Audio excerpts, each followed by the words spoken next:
Hi everyone. Right, so for today's training, we're going to focus on quite a few things actually. We're just going to start off on the first video on your top-handed drives. Next video we will do some work on the bottom-hand drives, and just to open up your understanding on how creative you can be to work on these different types of drills. So to give you an idea, you can basically work on any shot for your top hand shots. So if I, for example, want to work on my drives, it's kind of simple.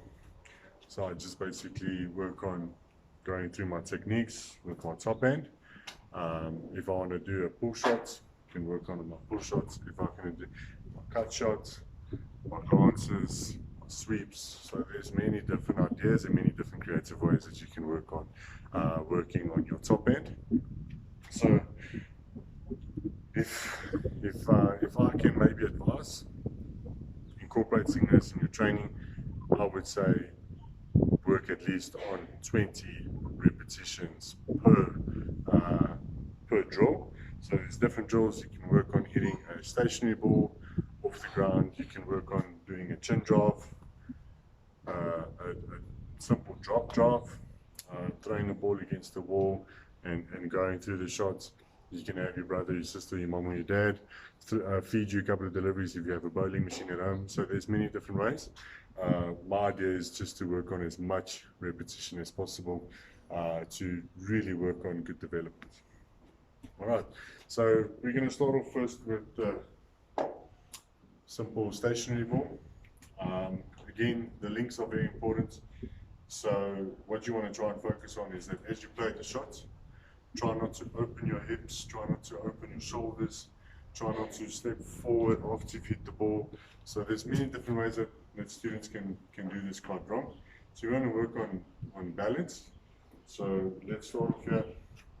Stationary position, back lift, front foot.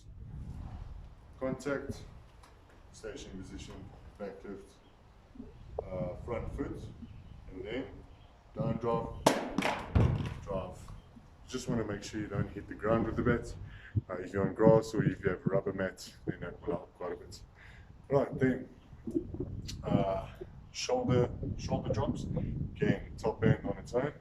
Stationary position, back lift, front foot, drive.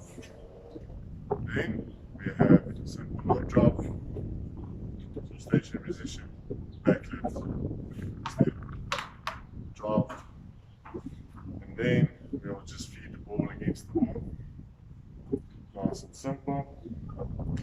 So stationary position, back lift, step. Right.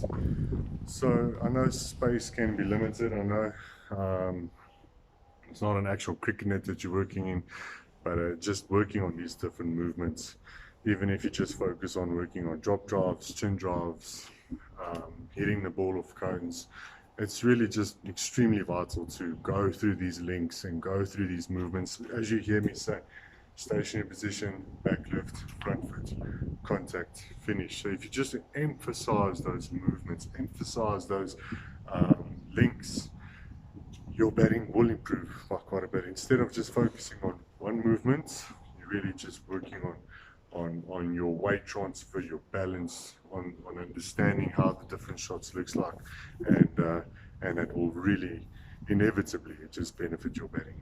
All right, so that is the top hand drives and the different ideas behind them.